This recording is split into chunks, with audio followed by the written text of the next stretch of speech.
Thanks so much. It's a pleasure to present some of my work here. This is really a good group. My talk today is about the effect of police violence on infant health. And at least the larger part of my presentation today is a pre-analysis plan. So you actually won't see any results, but this is the stage at which feedback is most useful for me. And I think it's also interesting for PhD students to kind of see work in progress. But before starting to talk about this particular study, I'll tell you a little about some background, some other work I've been doing around this topic. So when you ask 15-year-old African-American boys in New York City whether they ever stopped by the police, over 50% say yes. There are now very recent estimates for the entire country that are around 30% for African-American boys around 15 years. New York City, this is, of course, not surprisingly, substantially higher. Around 30% at age 15 were searched by the police. Around 80% saw or heard about somebody who was stopped by the police. And this kind of high level of police exposure is, of course, not equally distributed across the country and not even in New York City. So this is census tracts in New York City. The stop rate per 1,000 residents, and in some areas the stop rate is as high as 1,000 stops per 1,000 residents. And in some areas, the use of police force is very high. So in central Harlem, there are around 800 stops per 1,000 residents, and over 40% of these stops involve some use of physical force. Some of this is a very low level of force, what they call hands-on suspect. But nonetheless, it's a more intrusive stop than simply being asked a question. And some of my research focused on the question, what are the social consequences of this kind of police exposure for minority youth? So far, my work has largely focused on New York City. And I think there are two key mechanisms why this is an important question. The first is that police a possible positive effect based on crime reduction. So there is kind of extensive evidence showing that crime and violence is one of the key mechanisms that might explain neighborhood effects. So the extent to which policing is able to reduce crime and violence, we might expect some kind of positive effect on educational outcomes, on health, on all kinds of other things. On the other hand, of course, there's a possible negative effect based on reduced trust in state institutions, stress, changing community life. There are some recent studies that focus on the stress aspect, not necessarily for youth, but for the broader population, for older adults, that show a link between exposure to policing and the level of stress. There's some other evidence documenting large racial disparities, age disparities, gender disparities, and perceptions of police officers. So these are all processes that might undermine trust in state institutions, that kind of can bleed over to schools, that might lead to system avoidance, that might have effects on health outcomes such as stress, and affect educational or health outcomes. So right now I'm kind of doing 3 projects that trying to look at the social consequences of policing. I'll talk about 2 of them today. The first is, how does aggressive broken window policing affect the educational outcomes of minority youth, using data from New York City public schools and the NYPD police department on crime, police stops, and arrest. This is pretty late stage of the process. There's one last revision left before. So your comments are still welcome. I still have a couple of weeks to change anything. And then the second part is, how does maternal exposure to police violence affect infant health? And at this stage, this is a pre-analysis plan. I'm actually expecting the data today or tomorrow. But there's going to be several weeks in which geocoding and other factors, other things are going to happen before I can actually start working with the data. And this is based on all California birth records from 2007 to 2017, around 500,000 birth records per year. And a final project that I'm not going to talk about today, and that's kind of even in an earlier stage, is looking at how the exposure to police violence affects mental health, using all paramedical claims data here from the state. And all these projects are kind of trying to use large-scale administrative data to look at the question of the social consequences of policing, the social consequences of exposure to policing in New York City, in California, and in other parts of the country. So let me talk a little about this first study before I tell you about the pre-analysis plan on infant health. So how does aggressive broken window policing affect the educational outcomes of minority youth? When I talk about broken window policing here, broken window, proactive, quality of life, zero tolerance policing, I mainly think about two aspects, which is a strict enforcement of low-level crimes and the use or extensive use of pedestrian stops with generally the goal to prevent kind of criminal activity before it even occurs. So these are the two aspects I focus on. These are the two aspects that I can measure. The data is based on the New York Police Department crime complaints, arrests, and pedestrian stops. So this data is incident level, geocoded, time-coded information on police activity that kind of tracks police activity over almost a decade in New York City, across neighborhoods, where it happens, when it happens. The second component is data from the New York Department of Education that includes extensive records on all public school students in New York City.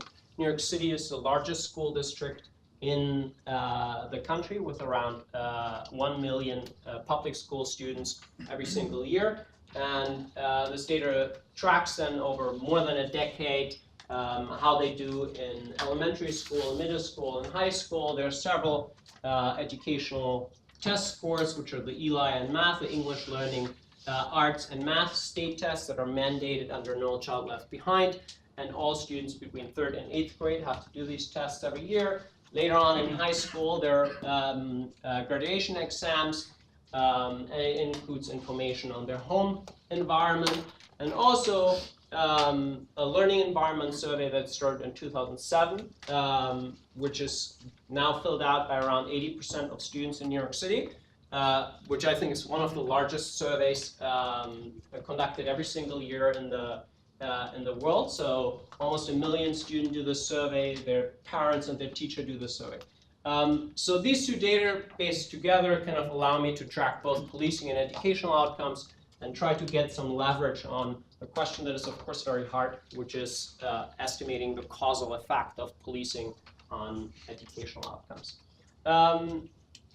So the estimation strategy is based on what is called Operation Impact. Operation Impact was a policing program in New York City that essentially swarmed certain neighborhoods with a large number of police officers. And starting in 2003, 1,500 recent police academy graduates were sent just to some small areas in New York City and substantially increased the amount of policing in these areas. And then I'm using a difference approach with and without student fixed effect terms.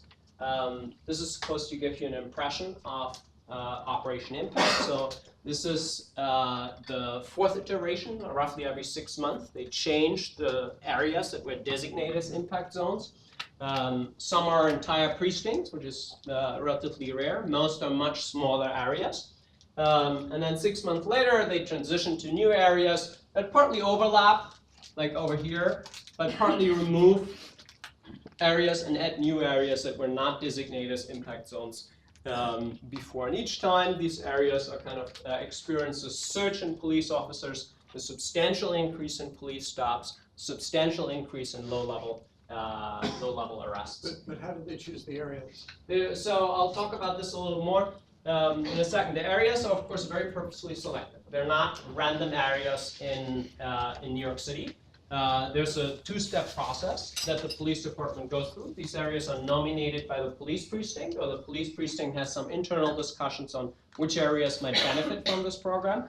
And then this goes up to the Central Policing Command. They use data analytics based on some of the same crime data that I have. to determine and select areas. So based on what they say publicly, it's crime history and recent crime. So that's the only information that kind of this two-step process and crime patterns and or crime history and recent crime patterns is what they say they use for the selection process. But if that's the case, the DID assumption would be violated, right? Yeah, I mean, I think, so this is not a randomly selected, not a random policing program at all, right? Because the difference in differences would assume the, difference between two areas would be constant over time. But if the selection is based on the previous outcome, yeah, then the assumption. Well, so the outcome are student test scores, right? Okay. Well, it's something. Yeah, I guess. In this case, I guess it's if it's a crime based on the crime, then it would be. Yeah. Is that the argument? Okay. Yeah. But so the outcome variable I'm looking here are student test scores, not not crime patterns. So if you look at the previous trend, does it look like a parallel trend or something? You'll see that. Oh. In 1 second. There are some details here. I'm not going to talk about all the details here because I want to get to the pre-registration plan, but I'm happy to go into more details. I think it's important to remember that there's not only in selection into impact zones, there's also in selection out of impact zones. So there's a decision being made which areas remain designated as impact zones and which are removed from the program. So, and both of these are of course serious selection problems. Some details on the sample. I'm focusing on African American and Hispanic kids, mainly because very few white kids are exposed to this policing program, simply based on the areas that were selected in New York City. The key dependent variables, so what I'm showing here is English learning arts, similar results for math, and the key independent variable is the length of exposure to impact zones. So when you're exposed for the entire school year, this variable is 1. If you're exposed for half of the school year, this variable is coded as 0.5, right? So it measures the amount of time you were exposed to this policing program over the last school year. Just a quick question. Is this the exposure, do you mean in their home or at their school? Yes, good question. A residential neighborhood exposure, so where they live. How many people just move around, like the home distance and like residential? Compared to their residence and their school. Yeah. It changes a little for kind of the earlier, the elementary. So I'm looking here at grade 3 through 8, right? So this increases a little when you look at grade 6, 7, and 8, kind of when people start going to middle school. So in the elementary school ages, it's not always the same area, and it doesn't mean at all that both are designated as impact zones, but the distance is generally not that big. But as the students get older in New York City, they, even more so in high school, they travel further and further distances to get to their school. Which also has related to changes in New York City kind of school selection and school choice, right? Which started in high school and moved kind of down the grades. So this is first showing you what happens in once areas are designated as impact zones, where you have, this is based on quarters, this is 4 quarters prior to areas being designated as impact zones, 3 quarters to 1 quarter prior. These are impact zones. This can last from 1 month to, this can last not from 1 month, from 6 months to the most extreme is 7 years. And then these are the quarters afterwards. So these are essentially kind of lead terms, and these are leg terms. And this is the pattern you see before areas are designated as impact zones, estimates on changes in pedestrian stops, right? As soon as areas are designated as impact zones, the number of pedestrian stops increase significantly. And after they're removed from the program, it still remains on a higher level, but it kind of levels off pretty quickly, right? And these are estimates based on the difference in difference model for the number of pedestrian stops in impact zones. So there's a substantial increase in pedestrian stops. There's almost no change in felony arrests. They were basically already making these arrests before. There's a substantial increase, although much lower, in misdemeanor arrests, and again, a huge increase in violation arrests. So this is what I would call low-level offenses, right? This is very, very low-level offenses that usually should not lead to an arrest. Yeah? So I'm curious as to why there's this like persistent impact on stops. If you're moving people, you're like the cops have been moved away. Well, just takes, so the transition is one particular day, but the transition takes some time. So there's some mismeasurement in the treatment, is that? So, I mean, these are the official dates that the NYPD uses, but so when I talked with somebody who's kind of involved in the program, they told me that, well, this is the official date, and most officers move them, but for some, there's kind of a small phase-out phase, which I'm not capturing in the treatment indicator, right? But after around 2 quarters, it returns to the previous level. That's a long time. It could Yeah, because also- especially no effect on the other things. Sorry? It's weird that it's just weird that there's this persistent in stops, but Yeah, like not nothing the in these things, other yeah. outcomes. So, I mean, I think it's important to keep in mind that Operation Impact it's not, I mean, this is the aspect I can measure, right? Yeah. I can measure stops, I can measure the arrests, but it's also kind of a policing program that encourage officers to do certain things, like do stops. So it has these two kind of components. This is the aspect I can measure, right? The instructions to the police officers is something I can't measure.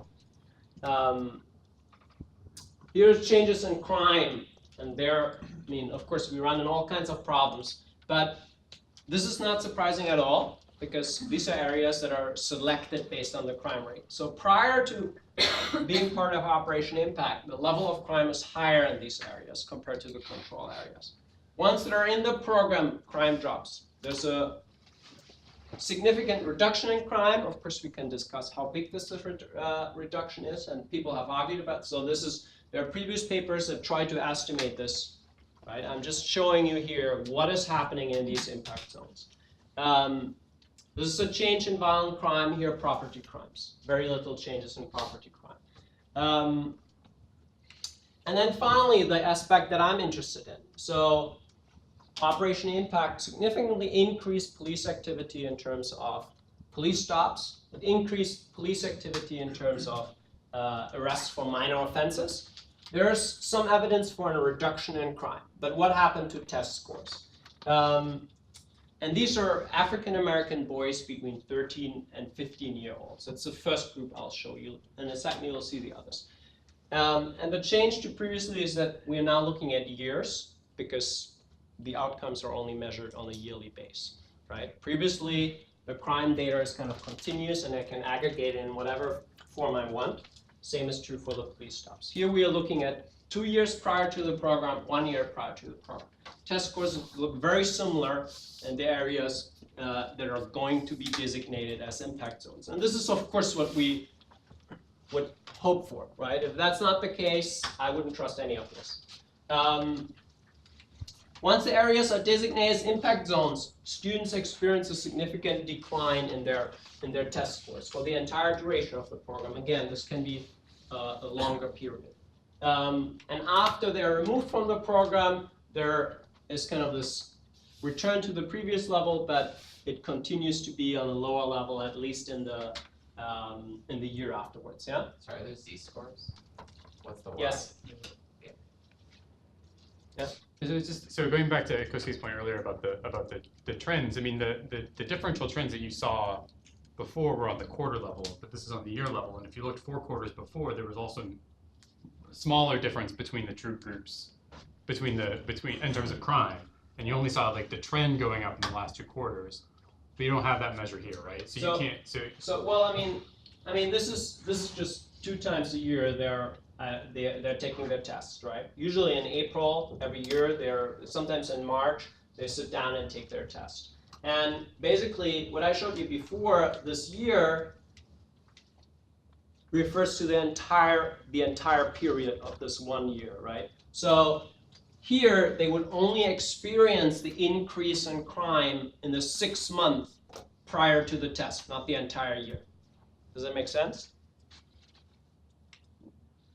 Right, but sorry, I guess what I'm saying is that you don't have data on student performance, the trend in student performance leading up to like in the 6 months before No. the impact. It's measured once a year. Yeah. So I guess the point I'm just making is that if the trend, if you're seeing this, if there's this upward trajectory of crime that's going on in the 6 months before the program starts, I mean, it could be. I'm not saying it's possible, but it just seems like that could be a violation of parallel. It could also be a parallel trends assumption violation here too, right?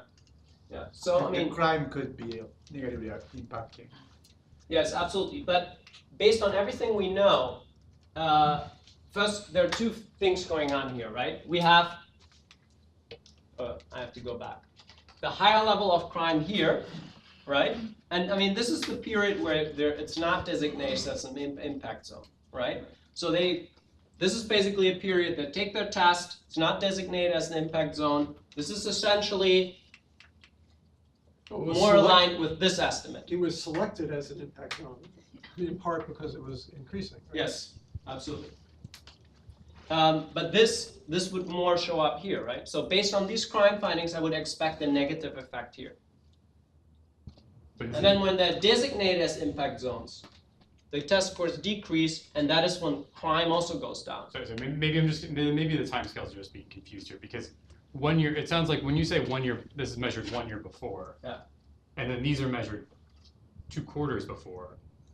That makes it sound like that the measurement of test scores is 6 months before these two measures. But is that not right? No, that's not right because, I mean, when we have 1 year and an area, let's say they take their test in April, an area is designated as impact zone in January 1st.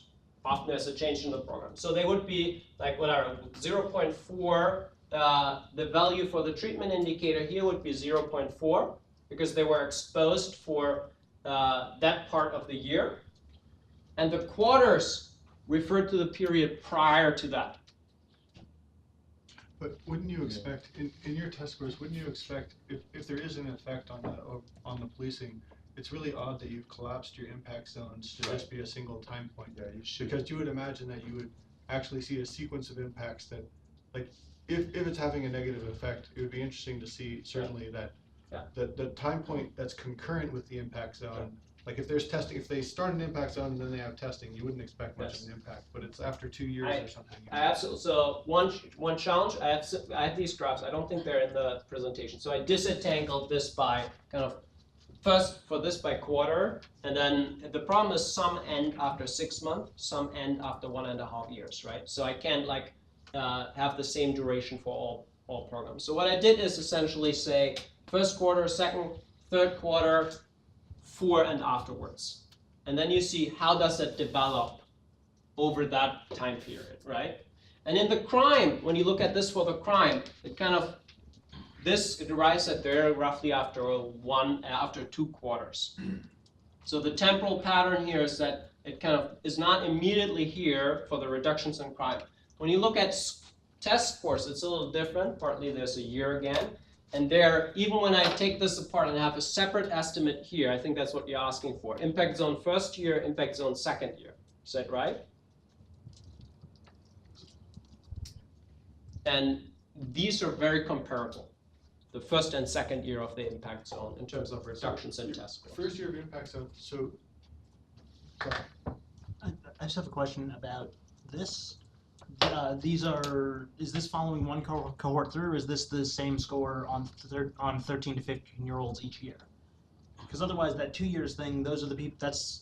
Is that the cohort of people who were 11 to 13 during the impact zone, and then their score is 2 years later? So, in the gray bar, you're looking at the people who were sort of 13 to 15 and getting harassed by cops, and that. So in the 13 to 15, nobody is in here for the entire period. Okay. Right? So the people who you're measuring afterwards were sort of younger during when it was an impact zone and seeing probably less interaction with the police during that time? I mean, both are in here, right? So basically, the age can fall on any of this but I'm just going to show you the pattern by age. So before I focus on this age group, that's the age group where I observe a substantial effect, right? For younger kids, I don't see any change. Are you following the cohort? I wasn't sure what the answer was. Yeah. So you mean here in the previous graph? Yeah. So basically, this is a sample of 13 to 15-year-old. When were they 13 or 15-year-olds? Right, that's the question. So the entire and any of these points. 13 to 15-year-olds for 5 years, right? No, they don't have to be observed for the entire period. So basically, this is a sample of 13, 15-year-old. The lags or leads can be younger at this age, but this is not part of the sample. Does that make sense? No. So it's a cross section. people, It's a different cross bars. section. Yeah. But he seems to be saying they're not different because he had student fixed effects at some point, which means that he must have multiple Yes, observations. per 13, student. 14, and 15. So students are in your sample for 3 years, In this model, yes. and that could be 3 years entirely in an impact zone. Some of them are going to be before to going into impact zone. Some will be Exactly. before. Okay. Yeah. And so when you say 2 years prior, it's just all of your 13 to 15-year-olds, anyone who's 13 to 15-year-olds at the time of 2 years prior. I mean, it can also be that somebody is 14 here and 15 here, and not in the sample anymore here, right?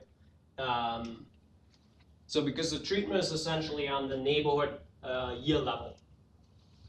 So why not follow the same people who are like same student throughout the time?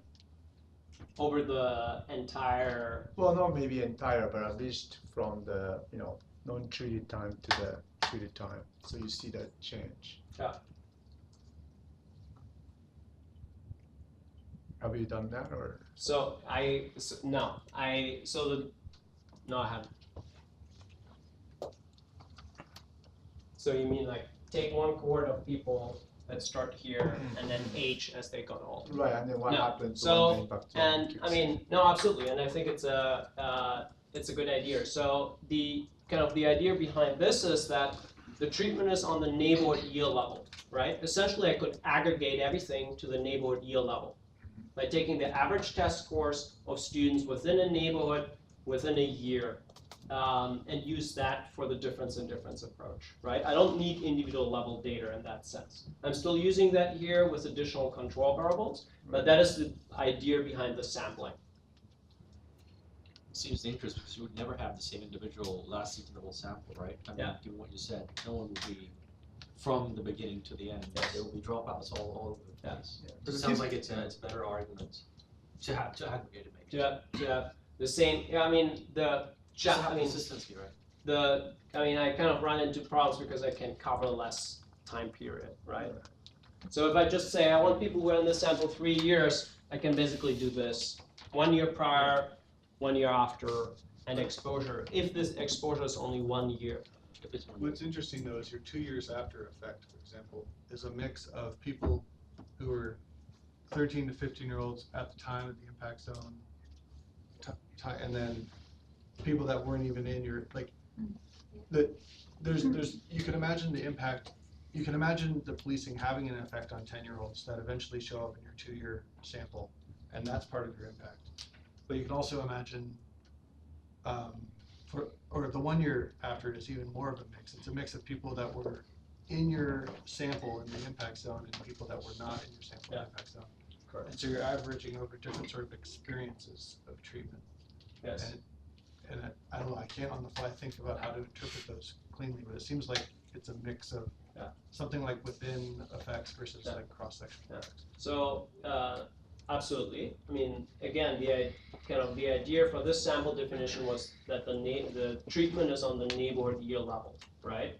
So when you think about that as the unit of analysis, the kind of average performance on the neighborhood year level, that is what goes in here, and I'm kind of aggregating that from everybody who took the test from that neighborhood in a particular year. So that's kind of the logic behind that. But usually DID you want to keep the population constant, right? So that sort of I mean, unobservables Yeah. stay constant Yeah. over time. I mean, I agree that having one following the same group of people, but I mean, think about the standard difference in difference setting, where you have repeated cross-sectional data, that you don't have any panel Yeah, structure. But the population stays the same, like you have samples. No, not necessarily. Like a multi-level model would have different, like the higher aggregate would be the same, but the underlying. can change. Exactly, Yeah. and that's here the case. The higher aggregate, the neighborhood level is the same.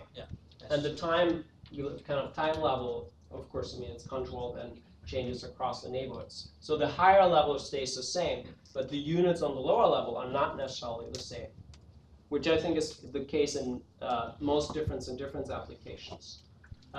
So in that sense, having the individual level units gives additional leverage to do something like, oh, let's see how this works out when I do fixed effective, student fixed effect effects, or do things like, which I haven't done yet, follow the same kids over time period.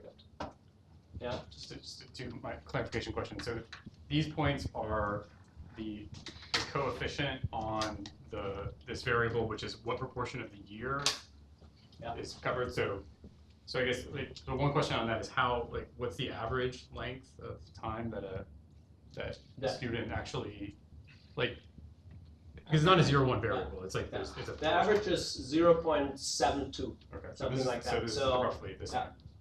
And then the second question is, I just assume because of this clustering of the treatment, that you're clustering the standard errors at the level of the neighborhood year or neighborhood. No, they're not neighborhood neighborhood year quarter. level. They're clustered on the neighborhood level, which is kind of a higher clustering unit, right? Okay.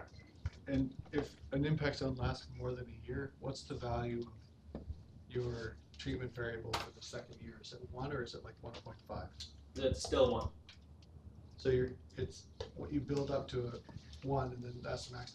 And you're assuming that the treatment impact for that second year out is the same, like that is sort of enforcing that the treatment impact of your second year of being in the impact zone is exactly the same as the first year. In that model, yes. I think it's an interesting kind of to look at the temporal dynamics there, but that's not what this model is doing. Basically, you're assuming away any long-term effects. You're assessing the instantaneous effects. It's basically during that school year, right? I have the test from last year, I have the test from this year. During that year, how long were you exposed? For the entire year, then it's coded as 1. So given that assumption, I think the following looks common that the bars inside the window and the bars to the right of the window are not strictly comparable because the bars on to the right hand side could be a mix of non-effects and long-term effects from previous periods. Yes. The bars more comparable to the bars to the left of the window, right? Yeah, absolutely. I mean, you mean these bars, right? Yeah. No, absolutely. But I mean, that's kind of what this is starting to get at. What is the effect of after the exposure ends, right? And I mean, one important aspect, so these are not technically the 1 year after and 1 year prior are not simply lagged and lead time. So if somebody is exposed to impact zones, these are always coded as 0. So this is only people after they end their exposure, right? If you're exposed 2 years in a row, the variable is coded 1 for the first year, 1 for the second year, the indicator for 1 year after is coded 0, 0, and then the year afterwards is coded as 1. Does that make sense? So I think it only captures the aspect that you refer to as kind of the long-term effects, right? Yeah? So if you have longer like the operation impacts, then you're gonna drop more samples, right? Because if you have like 7 years of like the operation zone, that district is not gonna show up in the sample. Yes, it can, yeah. But like none of people gonna be 13 to 15 years old before and after. But in each year there are, so I'm not selecting the sample on having students over the entire period. Does that make sense? So even like within this zone, Yeah. right? Because like within the zone, the same person's not gonna be 13 to 15 years old. So you collect the data at these 13 to 15 years old at the one time in the operation system, like operation time or something? Operation impact? Operation impact time. That's what you're doing. I think so, but I'm not 100% sure. So that because is. like if you have 7 years, Yeah. and like someone just experienced a little bit, someone Yeah. experienced the entire 13 to Yeah. 15 years old, and you coded them all as 1, or? Yeah. So think about it as the neighborhood year level. The treatment is on the neighborhood year level. And all the kids basically aggregate to the average test score within a neighborhood within a year, right? And that's the level on which the treatment indicator is. And that's the level on which the outcome variable is at, essentially. But let me move on a little also because all these comments are even more useful when we think about the pre-registration. So, Just another comment, like the last one. Would be to say maybe instead of having student fixed effects, then it would be more logical to say you would have neighborhood fixed effects, right? Because they're of course in there. and there as well. I mean, otherwise, okay. I mean, And of course, they will disappear when you have. otherwise, yeah. I mean, otherwise I wouldn't call it Sure, a difference in I difference see what you approach. mean, Yeah. They're neighborhood fixed effects, they're year fixed effects. So here's the pattern by race and gender, and the effect is really concentrated among this group of older African American kids. I don't see any effect for Hispanic boys, neither for African American girls or Hispanic girls. And this is just focusing on what I previously showed, this, right? I'm not showing the lag and lead terms in this figure. And this is very much aligned. So when you look at exposure to policing, this is the rate of police stops per 1,000 residents. And that's really concentrated among these kids, particularly, well, this is actually not the same age scale, but particularly among the older African American kids, 14-year-old boys start to be stopped by the police on a very, very regular basis. When you look at the younger kids, they're not exposed to this kind of policing. And white kids in general are exposed on a much lower level. Hispanic kids are closer to white than African American kids. And here's the pattern for girls that are just on a much lower level than boys. So the concentration of the estimates among older African American kids is very much in line with the group of students that experience exposure to policing. So I think they're really big challenges for estimating the effect of policing on educational outcomes, because policing is closely linked to crime. So there are all kinds of problems with doing that. But this kind of pattern that the effect is very concentrated among the group of students that are most exposed to policing in terms of the rate of police stops per 1,000 residents, kind of, to me, suggests that something is going on there. And when you look at similar estimates, when you look at this figure for the effect of crime on educational outcomes, you do not have this very race, age, gender specific pattern. So crime impacts kind of the broader population, other groups as well. So both the effect estimates are very concentrated on the older African American kids, and these are the kids that are exposed to this additional level of policing in impact zones. Yeah? So is your interpretation of the last plot that it's evidence for the idea that the impact of policing on test scores is direct? In other words, like actually the consequences mechanically of being pulled out of school for the arrest or dealing with the aftermath that are reducing test scores, not just like witnessing or exposure or fear or whatever? No, I wouldn't necessarily say. I wouldn't necessarily say that. I mean, I think it's more kind of a group experience. So what I can't measure who is actually stopped and who is arrested right now. Arrest rates are still on a much lower level, right? These are police stops, not arrests.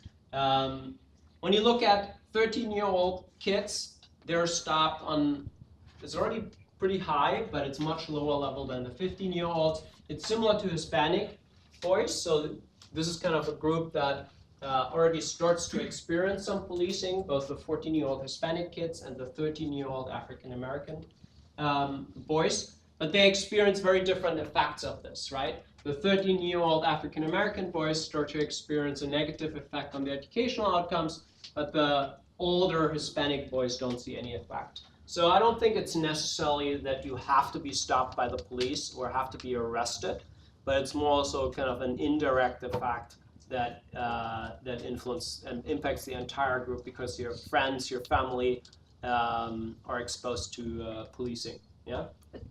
I'm sorry.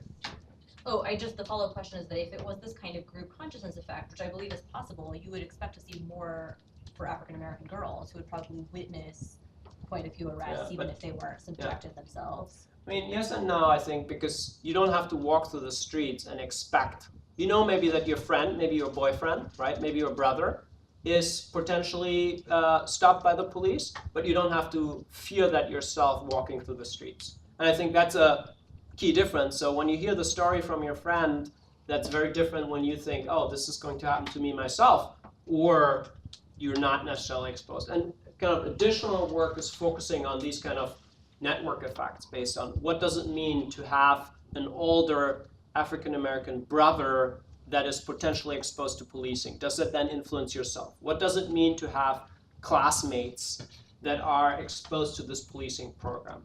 But that's still a long way to be completed. Yeah? My question was in that vein, just because I imagine one of these data sets is from their school, and so Yeah. presumably you know where their school is. Yeah. So it doesn't seem that much, doesn't seem like it would be that much legwork to create another variable. That's whether the area you go to school in is an impact zone. Absolutely. That's all. No, absolutely I agree. I kind of so far ignored schools. Some of the models, not the specification I'm showing here, but some control for school fixed effects, but I ignored that so far. It's just residential environment for now, but absolutely school level exposure I think is very important. Okay, before another question pops up, I'm going to move on to the second part this is kind of a first version of this pre-analysis plan, and I hope you can all help me think through that and improve it before I actually get access to the data and then can run these models. So this is motivated, or I started thinking about this when in April 2018, the New York Times Magazine published a study on why America's black mothers and babies are in life or death crisis. And that kind of made me think about the serious, or how kind of exposure to policing has potential effects on infant health and kind of the very first stages of life. And when you look at some of these statistics, they're pretty depressing. So today, black infants are more than twice as likely to die than white infants. The infant mortality rate is 11.3 per 1,000 black babies compared to 4.9 for white babies. This kind of translates to around 4,000 excess deaths per year. The racial disparities are now higher than in 1850, 15 years before the end of slavery. The racial disparities in infant health were smaller than today. The rates, of course, were higher. I'm talking about the disparity here. And the black rate of 11.3 is similar to Mexico and Libya. The U.S. compared to other, Europe is 4.0%. So these are just some of the kind of background statistics that motivate some of this research. And there's more and more recognition that kind of societal, systematic racism, the stress generated by this experience contributes, or is in fact the root cause of these kind of racial disparities in infant death and infant health more generally. And there's a plausible biological mechanism that links the experience of stress to infant health that is based on the production of certain hormones that then translate or result in a reduced gestation age and low birth weight, which again are key risk factors for infant health. So that kind of motivated me to think about how can we estimate the effect of, again, neighborhood level exposure, in utero exposure to police killings of armed and unarmed Black Americans on the health of Black infants. And this is all prior to data access. So after reading this article, literally in April 2018, I'm not going to go back, reading the New York Times Magazine article, I started looking for data. And now the data is almost here. And I've been working on a plan to estimate this effect. prior to actually working with the data. And there are two key data sources here. The first are birth certificates from California. These are all births in California between 2007 and 2017, about 500,000 per year. They include the date of birth, birth weight, gestation age, maternal and paternal characteristics such as education, some other things as well. They include parents' full name, which is going to be important to kind of create sibling matches because they're not indicated on the birth certificate. They include home addresses to construct kind of the exposure indicator. And it's a home address at the kind of date of birth, whatever the parents fill out in the birth certificate, the certificate they fill out after they get their baby. And the sample here are Black mothers and singleton birth. I exclude twins and other multiples because they experience very different kind of health outcomes in terms of both birth weight and gestation age. And in a second step, I'm planning to compare this to white and Hispanic mothers, which are kind of the three largest groups in California. So I understand why you did that, but it is post-treatment. The what? Eliminating births based upon singleton or not is post-treatment. Yes, It's a but consequence of your cause, right? yes. Okay, I see what you're saying, but I mean, there are post-treatment, and I don't really. I mean, no, because the treatment happens after conception, and at time of conception, it's determined whether they're twins or. Wait, what's the treatment? The treatment is exposure to police killings in your residential environment. When? During in utero, So while then- you're pregnant. So then birth, anything that happens at birth is post-treatment. Yes, but singleton birth are where twins are determined at conception, not at birth. Whether it's a single child or a twin is something that happens at But conception. you don't prune at conception, because most natural abortions, what is that called? Miscarriages. 40% of abortion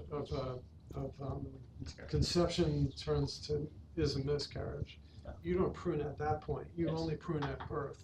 Yeah. So that's post-treatment. Yeah. So I think I'd leave them in. Right? Yeah. So absolutely, I think miscarriages are a problem in the sample.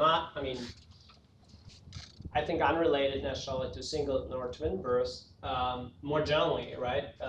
Because if they experience exposure to police killings in their residential environment during the first trimester, or particularly early in the first trimester, that's a period in which miscarriage is still very much a possible outcome. And I don't even observe miscarriages in this data. Right. But I mean, just extreme about it. Maybe you're pruning out all the rich white mothers who took fertility drugs and have multiple births. Yeah. And so you're wound up, biasing yourself. I mean, it's probably a small thing, but it's totally post-treatment. So I don't think that twins versus singleton is post-treatment in this case. I don't think so either, but Because if you're looking at police violence in utero, then even though you don't observe whether it's a twin or singleton, it still happened before the police violence.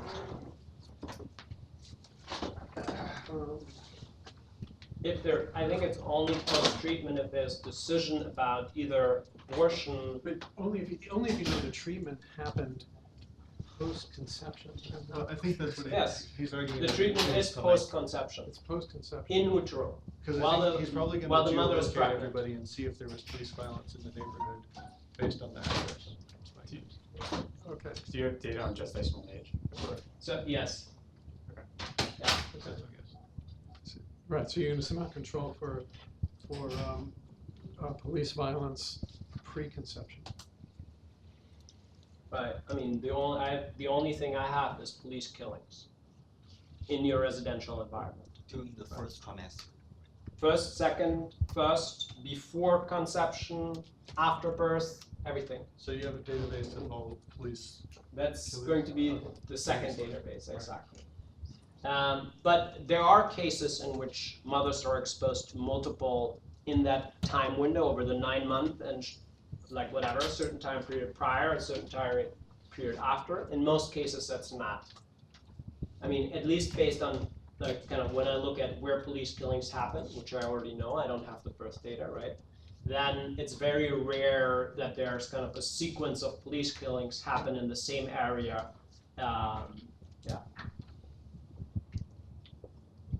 So to kind of develop this a little without having the birth data, I simulated birth data based on some kind of simple agent-based model that is kind of informed by census data on the distribution of women across census tracts and by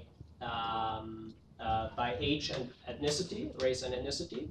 And these then kind of age, and I kind of use information, public data on California birth by year, mother's age, and race ethnicity without any geographic information to then randomly draw who might give birth in that year. So that's a kind of a way I use to generate some kind of data, simulated data that I can then use to kind of develop and fine-tune these methods.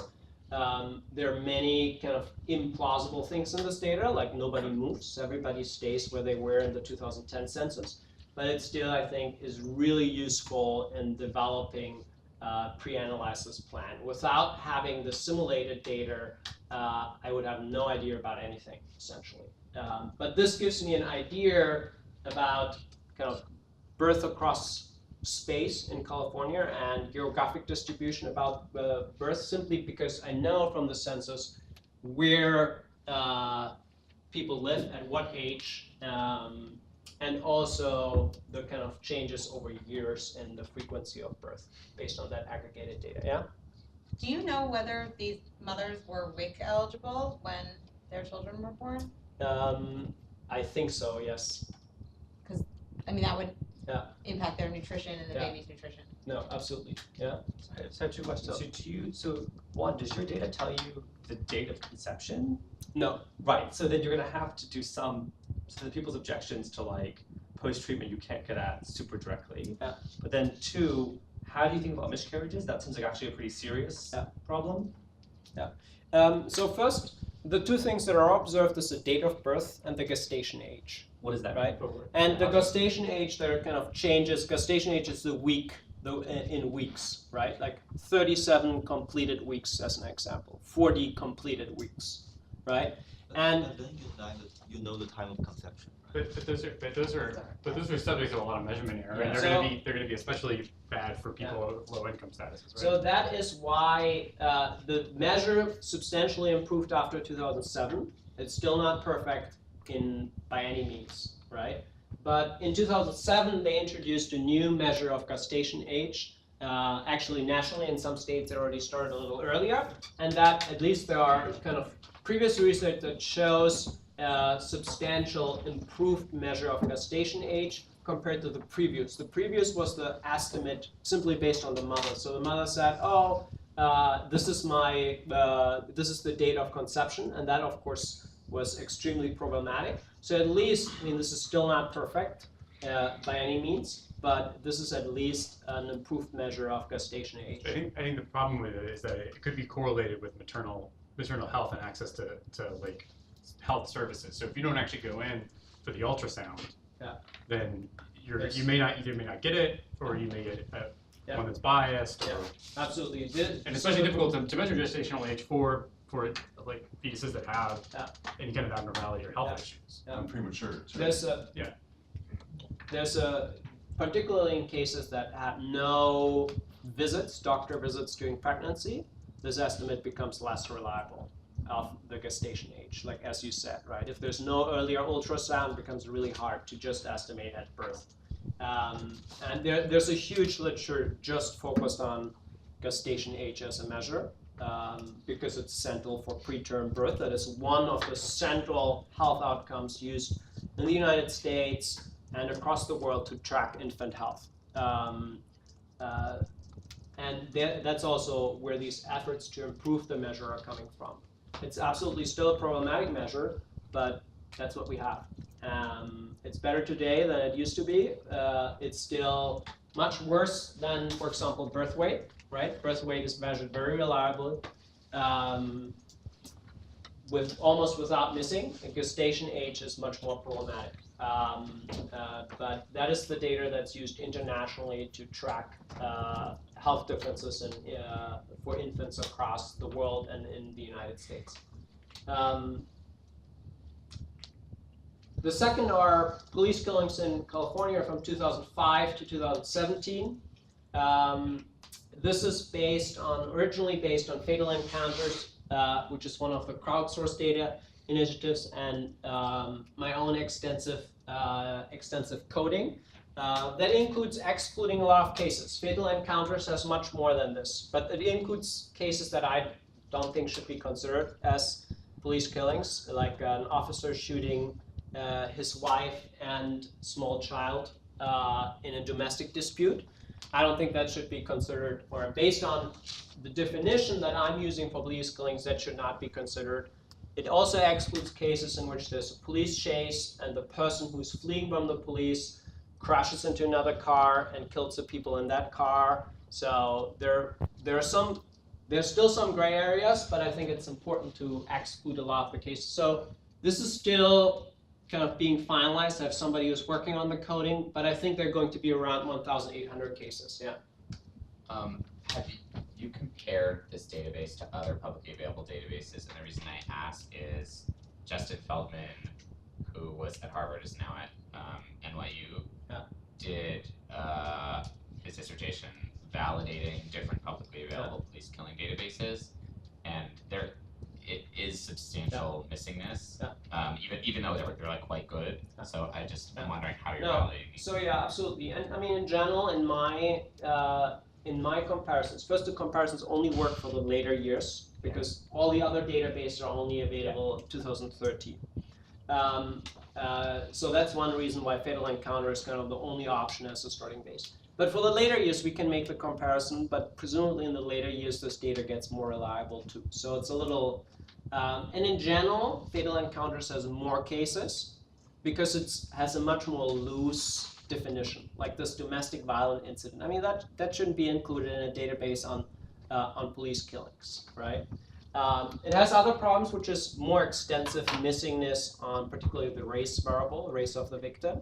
So that's where the on coding comes in. That reduces the missingness from around 25% to I think 5%.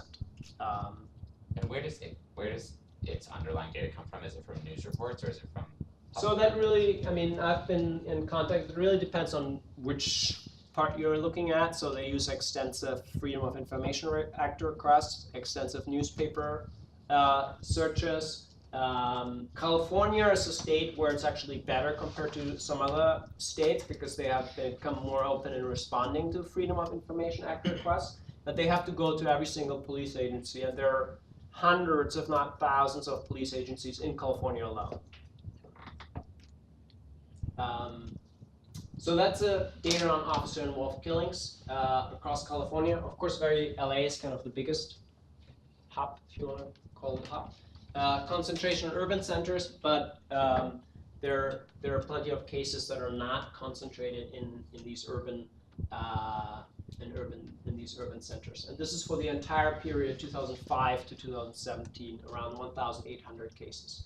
The key outcome variables are, I think, going to be birth weight, which is a very common measure on infant health, but measured on a very high quality. That's an advantage, and why a lot of people use it. The disadvantage is that the key kind of mechanism that might explain the effect of, or that might link stress during pregnancy to birth outcomes is actually kind of more based on gestation age. So this would be the actual thing, the better outcome measure, but it has problems with the quality in terms compared to birth weight. And then binary versions of these, low birth weight and preterm birth, which are kind of infants that are at higher risk of infant mortality.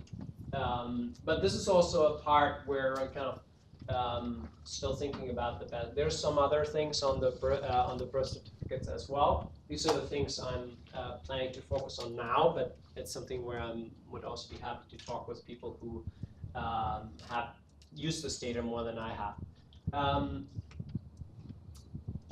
The statistical analysis, and this is partly motivated by a paper from an economist here in the Harvard Kennedy School, Desmond Ang, but also some other work using birth certificate data. Is the difference in difference framework, and the key outcome variable are birth outcomes for mothers in County C, Census Tract J, and at year by month time period T. Right, so this time period might be January 2011. There are census tract fixed effects over here. There are year by month fixed effects such as January 2013 over here. There are county specific linear time trends. And then there's a set of control variables here that include sex of child, mother's age, mother's education, child parity. These are all coded categorically and with separate categories for missingness. Yes? Are you going to try to compare the size of this estimate to a similar estimate for exposure to like homicides in the neighborhood? But I can only do that for subsets. So because the crime data is not on this geographic and temporal detail, it's not available universally for the entire state. It's only available for LA and some other big cities. But there's some other research that looks at the effect of police killings by Desmond Ang, police killings on educational outcomes, and he makes this comparison and finds that the effect of police killings is twice as large as the effect of exposure to just any kind of homicide. I mean, police killing, you can argue it's also a murder or homicide, but when you compare general homicides compared to police killings, the effect is around twice as large using the same estimations. Right? What is near? What? Near? So yeah, there are two, the near term and exposure term are the two key variables, right? Without these two, this is kind of the baseline. This defines, when you omit these two, this defines the kind of counterfactual. What would I expect without this police killing, right? What do you mean by near? Oh, okay. So here we go. So now the two exposure variables. Near is proximity of mother's residence to any police killing of armed, unarmed Black Americans within a certain distance, right? 0.5 kilometers. I'm going to talk about the distance in a second. And time? Or What? No time here. At any time period. including the future? Including the future, including the past. Exposure, that's where the time comes in, is 9 indicator variables that measure the timing of maternal exposure within these kilometers. And so these are 9 indicator variables, and they're separated in 3 sets. 3 are lead terms. These are kids that are born 18 to 12 months, 12 to 6, and 6 to 1 month before the incident, right? So this is kind of similar to lead terms, and the effect of this should be 0. If it's not, I have a problem, then this doesn't work. Pre-treatment indicators for in utero exposure by trimester of gestation, right? So kids that are exposed in the first trimester, second trimester, third trimester before and then birth. And then 3 lag terms, which is conceived 1 to 6, 6 to 12, and 12 to 18 months after a police killing. And K, I don't think there's an a priori theoretical way to really determine what the correct value of K should be. So I'm basically going to do this for different distances, and the idea is to report different values. And what I would expect is that the effect gets smaller and eventually reaches 0 as K increases in size. Yeah. I'm a little confused. Is it? Oh, conceived before. Okay, never mind. Got it. So this is continuous, like going from the first year, 18 months, to the 18 month afterwards. Is kind of, you fall in any of this, right? There's no gap in these 9 different periods. And this, both the near and the exposure variable are defined separately for armed and cases that involve an unarmed and unarmed suspect. And they're defined separately by the race of victim. So here's just a little illustration, some simulated birth data. Yellow dots are births. Was there any particular reason for choosing a 6-month window? I didn't get that. Maybe you mentioned it for the 18, 12, 12 to 6. Like No, why exactly? There's, I mean, Was it's really hard to say what is the perfect way to do this a priori. No, so. like if there was a good Yeah. argument theoretically that I missed. No, I mean, so I'm doing trimester of gestation here for the treatment indicators, right? So trimester obviously is 3 months basically. And previous research has looked at exposure to stress factors by trimester. So that's one reason why I do that. Some observe a larger effect in earlier exposure. Because the infant is less developed at that stage. So that's why I'm separating out this. And here, I mean, I could do 1, 2, 3 and separate it at smaller ones. It's kind of hard to say. I mean, it's kind of a trade-off between thinking what my power is going to be, which I partly get from the simulated data, but you know, it's not perfect at all. And I mean, in theory, the smaller the better, right? Yeah, exactly. The more fine-grained the better. Especially for the exposure. I mean, the K I can understand. It's sort of a bit more difficult to define. But I think here it's really kind of like optimally you could say 1 month, right? But the downside is just statistical power. And it's hard to anticipate before having the actual data. I can show you how it looks with, I'll show you how it looks with the simulated data, right? And I'm kind of unsure on how much I can trust that, yeah? What do you do for the treatment indicator for 3rd trimester for babies who are premature and miss the 3rd trimester? Well, so the first there are different definitions of trimester. I kind of use the official U.S. definition, and the the 3rd trimester is just shorter when you're born earlier. So the first trimester is always the beginning of pregnancy. When you're born earlier, that kind of cuts down on this time period, right? So then this interval, the 3rd exposure in the 3rd trimester gets shorter when you're born earlier. Mm-hmm. And then a lot of people move when they're pregnant. Yeah. So I don't observe that big problem. You just so it's what I do, and this is something that you'll see a second model looks like. If I have sibling birth and they're at the same address, I can assume, not perfectly, I can assume that they did not move. And I actually haven't thought about using that information. There's a kind of a sibling model after this. Yeah. I'll show you in a second, but I haven't thought about using the fact that these people haven't moved. So this is an illustration. These are census tracts, right? And an event happens here with some kind of definition of K. So all these kids, all the babies here are exposed. Some of them prior to pregnancy, some of them while in utero, and some of them afterwards, right?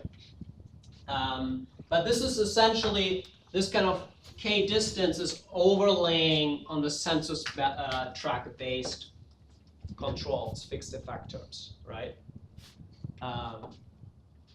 And the second model is a sibling comparison. It's the same model as before, just adds a mother fixed effect term, which of course substantially reduces the kids that are exposed there. So the only change here is the mother fixed effect term, and siblings. To identify siblings, I'm using an approach used by Louis King and Bierman in a 2010 article. They used California birth record data for an earlier period.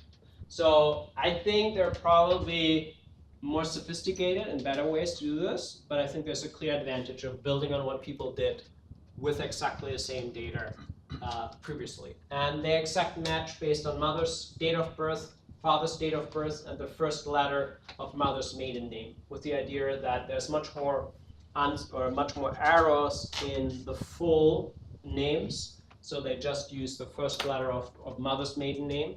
And like, for me, it just would be hard whether that kind of captures siblings accurately, but that's what has been used previously in the literature, so I'm adopting the same approach. Yeah? So just going back to this definition of exposure, I guess this is where I would think that the mismeasurement on gestational age is going to matter, right? And do you have a sense of what the bias is going to be if, for instance, it's people who are exposed to people that from say low SES are more or less likely to have accurate gestational ages and are also more likely to be exposed to violence. How is that going to affect the setup that you're doing here? It's a good question, and I haven't spent enough time thinking about it. I would hope that the measurement error is, and I have to see whether there's kind of systematic research on this. I would hope that the measurement error in gestational age is relatively random, but I don't know whether that's true.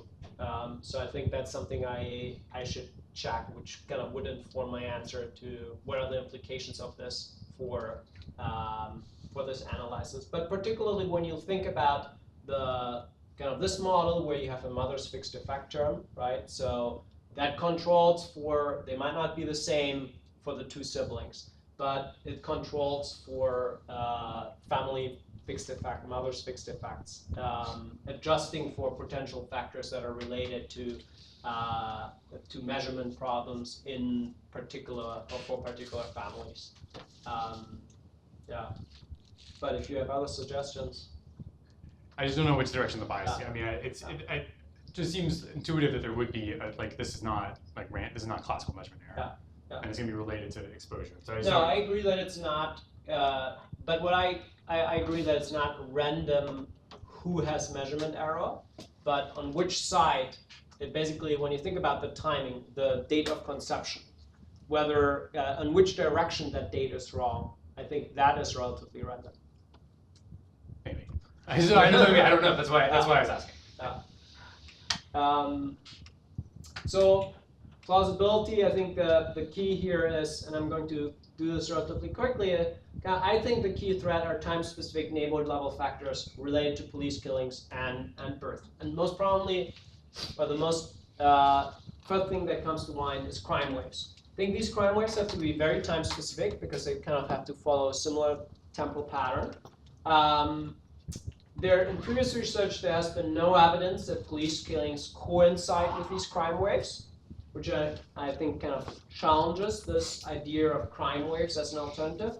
And then, really importantly, I think the difference in the effect of police killings for armed versus unarmed victims gives us a lot of leverage here, because if this is crime is actually kind of an unobserved confounding variable, I would expect that the effect for armed cases is higher because they presumably are the ones related to more crime, right?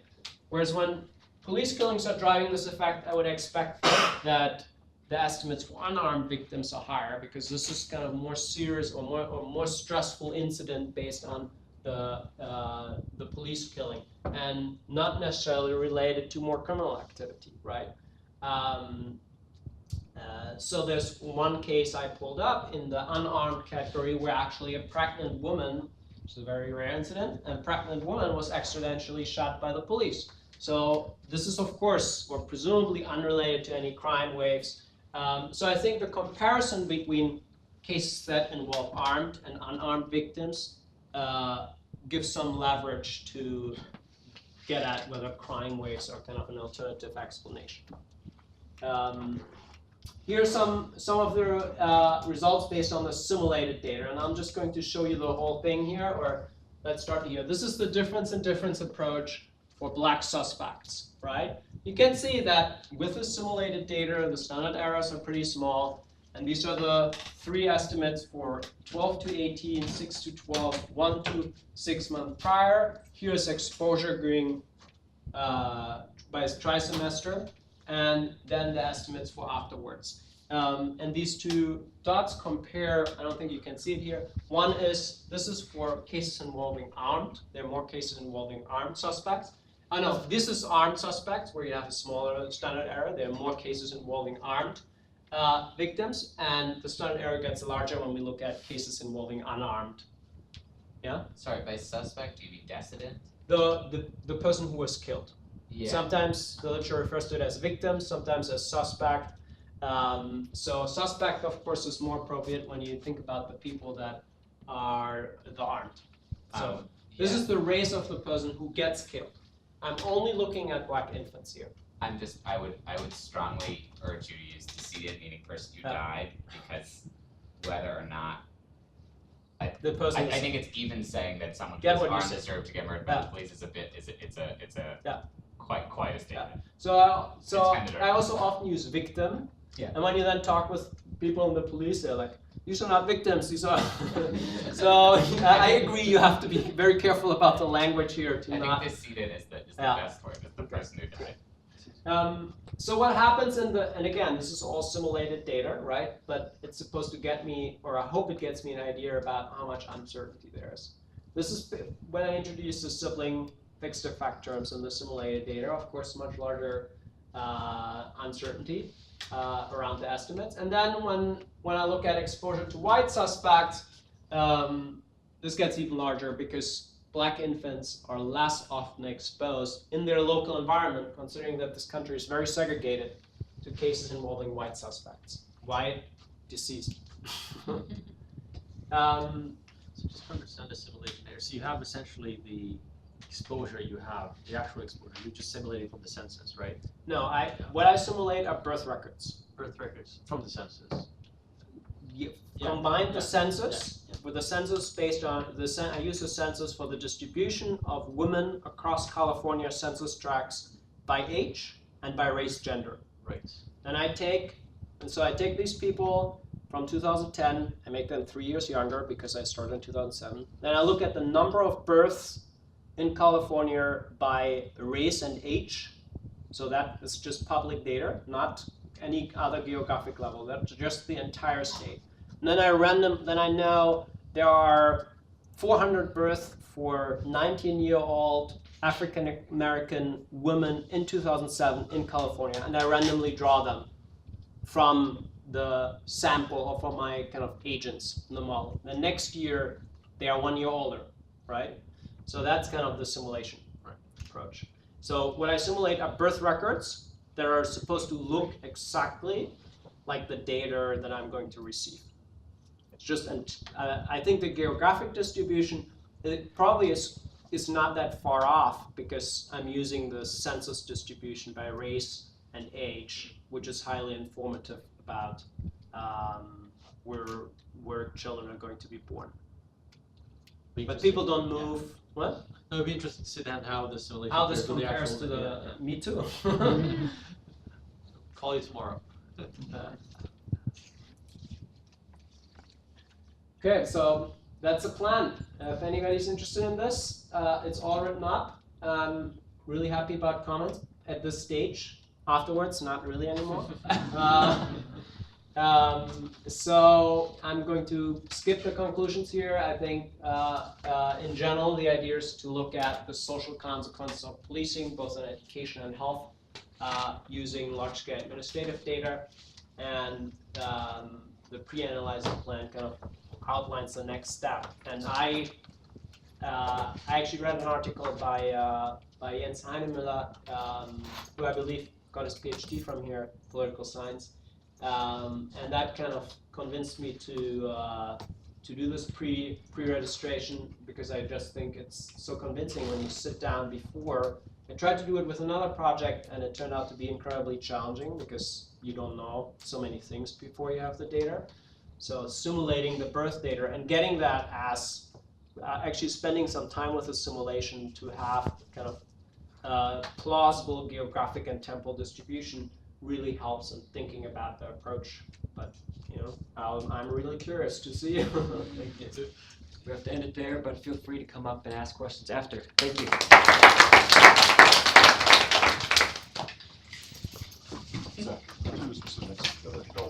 Oh, you're. Oh, Yeah. I stumbled into your office. I know. I know. Yeah. Are you moving on?